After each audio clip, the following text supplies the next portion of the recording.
Ringworm infection एक आम समस्या है एंड आम तौर पे ओपीडी में देखा जाता है। मैं आपके साथ एक एग्जाम्पल शेयर करना चाहूँगी।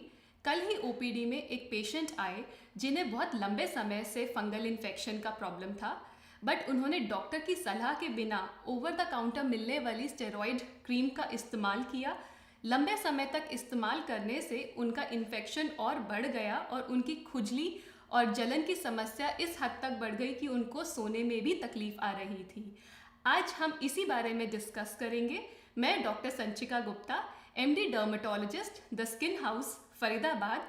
आज इस वीडियो में मैं बात करूंगी रिंगवर्म इन्फेक्शन के बारे में कि ये क्यों होता है, कैसे फैलता है और अगर हमें रिंगवर्म इन्फेक्शन हो तो हमें क्या करना चाहिए और क्या नहीं करना चाहिए। रिंगवर्म इन्फेक्शन क्या है? रिंगवर्म इन्फेक्शन एक फंगल इन्फेक्शन है स्किन का। इसे रिंगवर्म इसलिए कहा जाता है क्योंकि इस फंगल इन्फेक्शन में जो रैशेस होते हैं वो सर्कुलर शेप में होते हैं, रिंग लाइक पैटर्न में, जो कि वर्म की तरह अपेयर करता है ऑन स्किन। इसीलिए इसका नाम रिंगवर्म रखा गया है। रिंगवर्म इन्फेक्शन इंडिया में कॉमनली देखा जाता है, specially hot and humid weather conditions में। So how does it spread?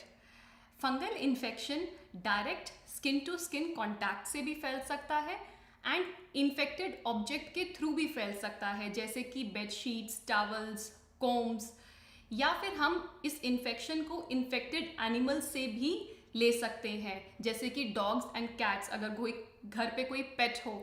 क्योंकि फंगस गीली मिट्टी या फिर सरफेसेस पे लंबे समय तक सरवाइव कर सकता है, तो अगर हम किसी भी डैम्प एरियाज में, पब्लिक एरिया में नंगे पैर चलते हैं, जैसे कि पूल एरियाज या शावर प्लेसेस, तो हमारे पैरों में फंगल इन्फेक्शन होने का चांसेस बढ़ जाता है।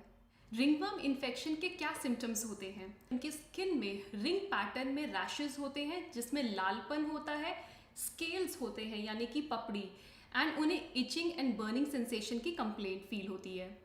रिंगवर्म इन्फेक्शन किन किन बॉडी एरियाज को अफेक्ट करता है?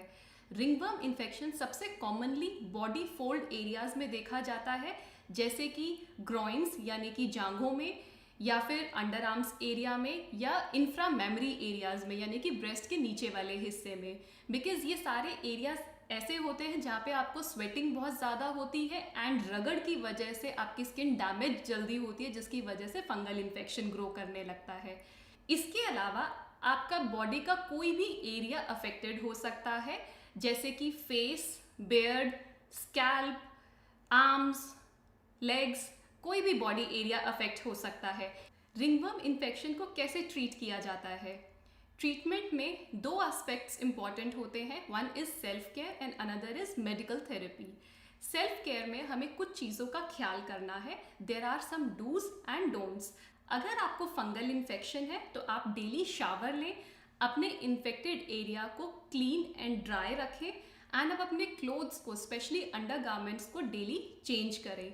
अगर आपको फंगल इन्फेक्शन की समस्या है या फिर आप प्रोन है फंगल इन्फेक्शन के लिए, तो आप लूज कॉटन क्लोथिंग्स ही यूज़ करें। अगर आपको एथलीट्स फुट है तो आप ऐसे फुटवेयर का इस्तेमाल करें जिसमें हवा का बहाव अच्छा रहे एंड आप अपने सॉक्स को रेगुलरली चेंज करें। एंड अगर आप अपने इन्फेक्टेड एरिया को टच करते हैं तो दूसरे एरिया को टच करने से पहले आप अपने हाथों को अच्छे से साबुन से वॉश करें। इससे हम स्प्रेड के चांसेस रिड्यूस कर देते हैं। अगर आपको फंगल इन्फेक्शन है या कोई भी रैश है तो आप ओवर द काउंटर मिलने वाली मेडिसिन या स्टेरॉइडल मेडिसिन का यूज़ भी ना करें। ट्रीटमेंट के लिए आप अपने डर्मेटोलॉजिस्ट को कंसल्ट कीजिए। वो आपको एंटी फंगल ट्रीटमेंट सजेस्ट करेंगे। एंटी फंगल्स किस फॉर्म में देना है, क्रीम्स या खाने वाली मेडिसिन्स, या क्या सॉल्ट प्रिस्क्राइब करना है, ये डिपेंड करता है कि आपका कौन सा बॉडी एरिया अफेक्टेड है एंड आपके फंगल इन्फेक्शन की क्या सिवियरिटी है। अगर आपका इन्फेक्शन माइल्ड है यानी कि कम ही एरिया अफेक्टेड है या इन्फेक्शन रिसेंटली हुआ है, तो टॉपिकल एंटीफंगल्स यानी कि लगाने वाली क्रीम भी इफेक्टिव रहती हैं, जैसे कि टर्बिनाफिन, ललिकोनाजोल, सर्टाकोनाजोल, एम्ब्रोल्फिन, कीटोकोनाजोल। अगर हमारा रिंगवर्म इन्फेक्शन सिवियर है यानी कि लार्ज बॉडी एरिया इन्वॉल्व है, तो हमें ओरल एंटीफंगल्स की हेल्प लेनी पड़ती है, जैसे कि टर्बिनाफिन, इट्राकोनाजोल या ग्रिसियोफल्विन। ट्रीटमेंट में सबसे इम्पॉर्टेंट पॉइंट है कि हम एंटी फंगल मेडिसिन को वैसे ही लें जैसे हमारे डॉक्टर प्रिस्क्राइब करते हैं। जैसा कि मैंने स्टार्टिंग में आपके साथ शेयर किया कि मेरे एक पेशेंट का फंगल इन्फेक्शन बढ़ गया था क्योंकि उन्होंने ओवर द काउंटर मेडिसिन का इस्तेमाल किया। ऐसा क्यों हुआ? अक्सर लोगों को जिनको फंगल इन्फेक्शन होता है उन्हें नहीं पता होता कि उनका रैश क्यों हो रहा है, जिसकी वजह से वो मेडिकल शॉप से ओवर द काउंटर क्रीम्स जिसमें स्टेरॉयड होता है उसका इस्तेमाल कर लेते हैं।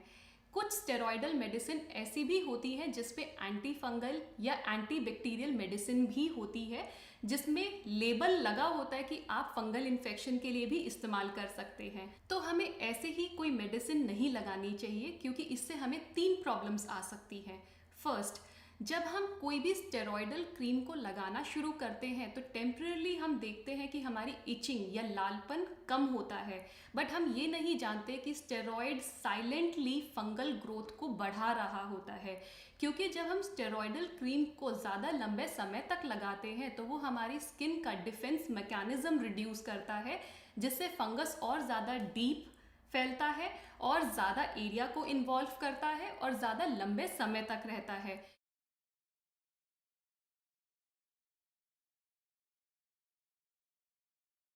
जब हम स्टेरॉयड को अपनी स्किन पे लंबे समय तक लगाते हैं तो उसके स्किन पे कुछ साइड इफ़ेक्ट्स भी होते हैं, जैसे कि स्किन का पतला होना और जिसकी वजह से स्ट्रेच मार्क्स या वाइट पैचेस बनने लगते हैं। क्या रिंगवर्म इन्फेक्शन के ट्रीटमेंट के लिए इंजेक्शंस भी यूज़ होते हैं? नहीं, रिंगवर्म इन्फेक्शन को लगाने वाली क्रीम्स या ओरल मेडिसिन से हम ट्रीट करते हैं, इंजेक्शन से नहीं। रिंगवर्म इन्फेक्शन से होने वाले ब्लैक पैचेस को कैसे रिड्यूस करें? अगर आपका रिंगवर्म इन्फेक्शन लंबे समय तक रहता है तो आप देखेंगे कि आपके स्किन में ब्लैक डिस्कलरेशन आने लगता है, जो कि समय के साथ खुद ही फेड ऑफ होने लगता है। अगर आपको जल्दी है तो आपके डॉक्टर आपको कुछ लाइटनिंग क्रीम सजेस्ट करेंगे। क्या रिंगवर्म इन्फेक्शन दोबारा हो सकता है? यस, ऐसा हो सकता है कि एंटी फंगल इन्फेक्शन को सक्सेसफुली कंप्लीट करने के बाद भी आपको रिंगवर्म इन्फेक्शन दोबारा हो जाए। अक्सर पेशेंट पूछते हैं कि क्या वो अपने रिंगवर्म ट्रीटमेंट में डेरोबिन का इस्तेमाल कर सकते हैं। देखिए, डेरोबिन एक ऐसी मेडिसिन है जो सोरियासिस को ठीक करने में हेल्प करती है। इनफैक्ट सोरियासिस में ये बहुत इफ़ेक्टिव मेडिसिन है, बट अगर हम इसे रिंगवर्म इन्फेक्शन में यूज़ करते हैं तो ये हमारी स्किन को जला भी सकता है। आई होप कि इस वीडियो से आपको रिंगवर्म इन्फेक्शन के बारे में पता चला। मैं फिर से यही कहना चाहूँगी कि अगर आपको रिंगवर्म इन्फेक्शन है तो आप अपने स्किन स्पेशलिस्ट की मदद लीजिए और अपने ट्रीटमेंट को वैसे ही कीजिए जैसे वो प्रिस्क्राइब करते हैं, and over the counter medicine का इस्तेमाल ना करें। Thank you.